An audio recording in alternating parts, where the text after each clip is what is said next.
The Mediterranean stretches before you, half a mile of blue water, calm and indifferent, and beyond it, rising from the waves like a stone titan, the island city of Tyre, walls 150 feet high, no beach, no harbor for invaders, just sheer rock meeting endless sea. Alexander of Macedon stands on the shoreline, 23 years old, undefeated in battle. Behind him, the greatest army the world has ever seen. Before him, the one thing his army cannot touch: water. For 3,000 years, Tyre had laughed at conquerors. Nebuchadnezzar of Babylon, the destroyer of Jerusalem, the scourge of nations, had camped on this very shore. 13 years he waited. 13 years he starved them. Tyre survived. The Babylonian king died with those walls still standing. Now Alexander wants what every conqueror wanted. Tyre sends him a message: "We will remain neutral. We will not submit. Come no closer." This is the story of what happens when an unstoppable force meets an immovable fortress and decides to erase the sea itself. To understand why Tyre believed itself invincible, you must understand the 4 pillars of its impossible defense. The first pillar, the sea wall, not a moat, not a river. Half a mile of open Mediterranean, with currents and depths that swallowed ambition. No army could march across water, no siege tower could roll through waves. The sea was Tyre's first and greatest fortress. The second pillar, the stone giants. Tyre's walls rose 150 feet from the waterline, higher than most temples, thicker than 3 men lying end to end. But these weren't walls built on soil, and they grew directly from the island's rock foundation, their bases perpetually washed by salt water, impossible to undermine, impossible to scale from any vessel. The third pillar, naval supremacy. Tyre commanded the greatest fleet in the ancient world. Phoenician sailors had circumnavigated Africa. Tyrian warships ruled the eastern Mediterranean. Any attacking navy would face experienced killers on their own waters.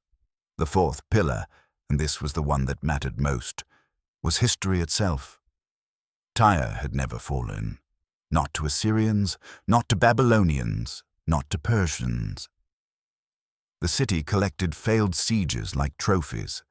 Imagine approaching this fortress from the mainland shore, the smell of salt and cedar, the distant sound of commerce continuing behind those walls, merchants trading, children playing, their life proceeding as if the greatest army in history wasn't watching from the beach.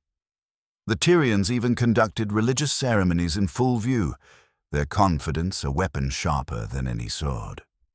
In 332 BC, this was the unconquerable jewel of the Mediterranean. Today, Tyre is a peninsula, connected permanently to the mainland, and the reason why is standing on that ancient shoreline, watching those walls, refusing to accept the word impossible. Alexander had conquered Anatolia, crushed the Persian army at Issus, captured Damascus and its treasures. He needed Tyre not for glory, but for strategy. The Phoenician fleet served Persia. Leave Tyre independent, and Persian ships would threaten his rear, cut his supply lines, strangle his conquest before it reached Egypt. The Tyrians offered neutrality. They would support neither side. Alexander demanded entrance to the city. He wished to sacrifice at the temple of Melkart, Tyre's god. The Tyrians understood immediately. Allowing Alexander into their city meant acknowledging his sovereignty. Their answer: he could worship at the old temple. On the mainland, in old Tyre, not on their island, never on their island. They executed his ambassadors and threw the bodies from the walls. Alexander watched them fall, and in that moment he made a decision that his own generals thought was madness. If the sea protected Tyre, he would remove the sea. He would build a road through the ocean. The announcement rippled through the Macedonian camp like a fever dream. A causeway, a mole of stone and timber stretching half a mile through open water, deep water, defended water. Alexander's engineers calculated the mathematics of impossibility. They would need millions of stones, tens of thousands of timber logs, months of labor under constant attack. The seabed near shore was shallow, manageable, but further out, the water dropped to 18 feet. Then, deeper still. Currents pulled at anything not anchored to bedrock. No army had attempted such a thing. No king had even considered it. Alexander ordered the demolition of old Tyre, the abandoned mainland settlement. Every stone, every timber, every fragment of the old city would become the skeleton of his impossible road. Cedar forests fell by the thousands. Rubble cascaded into the shallows. The causeway began. At first, the Tyrians watched with amusement. From their walls, they could see the Macedonians wading in shallow water, like dumping rocks, like children building in sand. Soldiers had become laborers. The world's finest warriors now hauled timber and stacked stones. Tyrian sailors rowed close to shore, shouting mockeries across the water. They asked if Alexander thought himself greater than Poseidon. They wondered if his soldiers enjoyed their new careers as fishermen. Laughter echoed across the strait. The causeway grew. 50 yards, 100 yards. Still in shallow water, still easy. The Macedonians constructed wooden walls along the edges, protecting workers from arrows. 2 siege towers rose at the causeway's advancing head, mobile artillery platforms creeping toward the island inch by inch. Then the water deepened. Progress slowed to a crawl. Stones vanished into blue depths. Timber frameworks collapsed under current pressure. Workers drowned, and then the Tyrians stopped laughing. They understood now. This madman was serious. The counterattack came by sea. Tyrian warships emerged from their harbors, archers raining fire on exposed workers. The Macedonians had no fleet, not yet. They could only huddle behind wooden barriers while ships circled like wolves. Then came the fire ship. The Tyrians converted an old horse transport into a floating bomb. They filled it with dried branches, pitch, cedar shavings, and every combustible material in the city. They extended its yardarms to carry cauldrons of oil. They towed it toward the causeway with triremes, its skeleton crew waiting for the perfect moment. When the wind aligned, they lit the cargo and leaped overboard. The fire ship struck the siege towers like a fist of flame. The cauldrons spilled burning oil across the wooden structures. Macedonian soldiers tried to fight the blaze, but Tyrian warships closed in, cutting down firefighters with arrows. The towers, months of work, became pillars of fire. Within an hour, both towers were ash. The causeway's head was ruined. Macedonian bodies floated in water stained with soot. Alexander watched from shore. His generals expected retreat, expected negotiation, expected sanity. Instead, Alexander ordered the causeway widened. Broader, stronger, room for more towers, room for artillery that could keep Tyrian ships at distance, and he sent messengers racing north. If Tyre had a fleet, Alexander would build one. He summoned every allied ship from Cyprus, from Rhodes, from conquered Phoenician cities that had already submitted. Within weeks, 200 warships gathered under Macedonian command. The siege entered its true nightmare, 7 months. That is how long the nightmare lasted. 7 months of innovation and slaughter, of human ingenuity bent toward destruction on both sides. The causeway crept forward, wider now, more resilient. Alexander stationed artillery along its length. Catapults hurled stones at approaching ships. Ballistae fired bolts that could pierce naval timber from 200 yards. The Tyrians could no longer attack with impunity, but they adapted. Tyrian divers slipped beneath the waves at night, cutting anchor ropes of Macedonian ships. They swam to the causeway's underwater foundations and loosened stones. Soldiers woke to find their work undone by invisible hands. Alexander countered with anchor chains instead of ropes. He stationed guards with torches through the night, watching the water for ripples that meant death approaching. the Tyrians built floating artillery platforms, ships converted into mobile siege weapons. They developed a crane system that could drop massive boulders onto approaching vessels, crushing hulls like eggshells.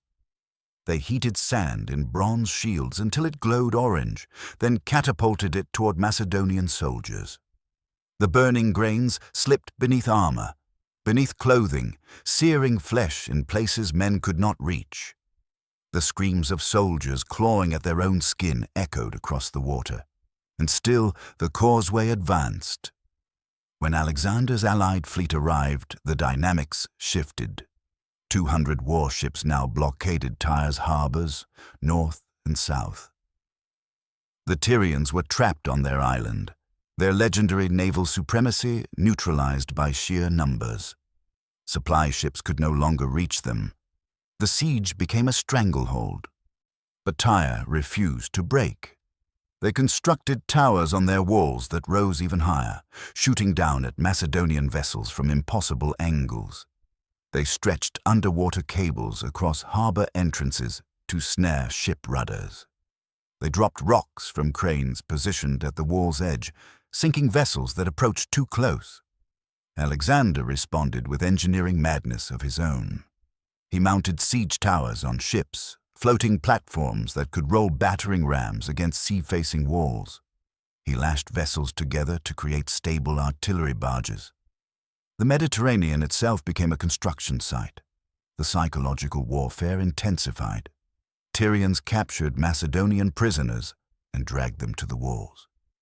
In full view of Alexander's army, they slit throats and hurled bodies into the sea. They crucified soldiers on the ramparts, and leaving them to die slowly while their comrades watched helplessly from the causeway. Alexander's rage crystallized into something cold. He captured Tyrian sailors in naval skirmishes and executed them within sight of the walls. Tit for tat. Horror answering horror. The siege had become a contest of cruelty. Months dissolved into blood and salt water. The causeway reached the island's edge. Siege towers finally rolled against Tyre's legendary walls, those stone giants that had repelled empires. Battering rams struck ancient masonry. Catapults hurled boulders point blank. The walls held. They held through spring. They held through summer. They held while Alexander's army grew restless, while whispers of retreat circulated through the ranks, while other generals would have negotiated, withdrawn, declared victory elsewhere. Alexander did not withdraw. He ordered simultaneous assaults, naval attacks on both harbors, while ground forces hammered the causeway approach. He spread Tyrian defenders thin across miles of wall. He probed for weakness with the patience of water-wearing stone. And finally, at the southern wall, the stones cracked. The breach was narrow, barely wide enough for 2 men. Tyrian defenders rushed to plug the gap, but Alexander was faster. He personally commanded the assault ship that approached the rupture. Ancient sources claim he was first through the breach, first onto those walls that had never known a conqueror's sandal. What followed was not battle. It was slaughter. Macedonian soldiers poured through the breach, 7 months of frustration erupting in violence. They killed without distinction. Soldiers, civilians, the elderly, children. The streets of Tyre became rivers of blood. 8,000 Tyrians died that day. Those who survived wished they hadn't. 30,000 people, the entire surviving population, were marched to the slave markets. Women who had been wives became property. Children who had been free became tools. A civilization that had flourished for 3 millennia was erased in an afternoon. Alexander found the Tyrian king hiding in the temple of Melkart, the same temple he had asked to visit peacefully 7 months earlier. The king's fate is disputed. Some sources say execution, others say chains. Either way, Tyre was finished. The silence afterward was deafening. No merchants calling, no children laughing, no priests chanting, just waves lapping against blood-stained walls and the creak of Macedonian ships at anchor, and the footsteps of soldiers looting what remained. the causeway remained. Long after the blood dried, long after the slave ships departed, long after Alexander marched toward Egypt and Persia and the edges of the known world, the causeway remained. Waves carried sediment against its flanks. Sand accumulated. Centuries passed. Today, if you visit Tyre, you will find no island. The city sits on a peninsula, permanently connected to the mainland by the road Alexander built through the sea. 23 centuries of accumulated earth have widened his causeway into a natural-looking land bridge. Tourists walk across it without knowing they tread on the bones of impossible ambition. Geography itself was rewritten by one man's refusal to accept limits. The strategic consequences rippled across the ancient world. And Egypt watched Tyre fall and calculated the odds of resistance. When Alexander arrived at their borders, they surrendered without siege. The Persian king Darius understood now. There was no fortress Alexander could not take, no defense he could not overcome. The psychological victory exceeded even the military one. But something else emerged from Tyre's ashes. The engineering techniques pioneered during those 7 months, floating siege platforms, ship-mounted towers, coordinated naval ground assaults, became templates for future warfare. Roman generals studied Alexander's causeway when planning their own amphibious operations. The very concept of reshaping terrain to overcome obstacles entered military doctrine permanently. Tyre itself refused complete death. Within decades, the city rebuilt under new masters. Han-Phoenician culture persisted in fragments, language, religious practices, trading networks. The Romans later made Tyre a provincial capital. Christianity found early roots there. The city that Alexander destroyed continued, diminished but breathing, through centuries of new conquerors. Yet nothing erased what happened in 332 BC. The message was carved into history. Alexander did not recognize impossible. He did not negotiate with geography. He simply removed it. 7 months, 1 causeway, an island erased from existence. The siege of Tyre taught the ancient world a lesson that still echoes. Impossible is not an answer. It is a challenge. Natural barriers are not permanent. They are problems awaiting sufficiently motivated solutions. And those who believe themselves protected by geography, by tradition, by the failures of previous conquerors, they are simply waiting for someone who refuses to accept the word no. Consider our modern world. We tunnel through mountains. We build islands from nothing in the Persian Gulf. We reshape coastlines and reroute rivers. We have inherited Alexander's fundamental belief that human will can overcome natural obstacles. But consider also the cost. 8,000 dead, 30,000 enslaved, a civilization older than Rome, older than Greece, older than Alexander's own Macedonian homeland, extinguished because one city refused to open its gates. The causeway that tourists walk today was built on corpses. The engineering marvel was paid for in blood. History does not repeat, but it rhymes. Every age produces someone who looks at the impossible and sees only a construction project. Like every age produces a Tyre, confident in its defenses, certain of its invincibility, unaware that the rules are about to change. The question is never whether the impossible will be attempted. The question is what we are willing to destroy to achieve it. Which forgotten siege should we uncover next? Let me know in the comments. I am watching the past so we can understand the present. Together, we keep history alive. I will see you in the next era.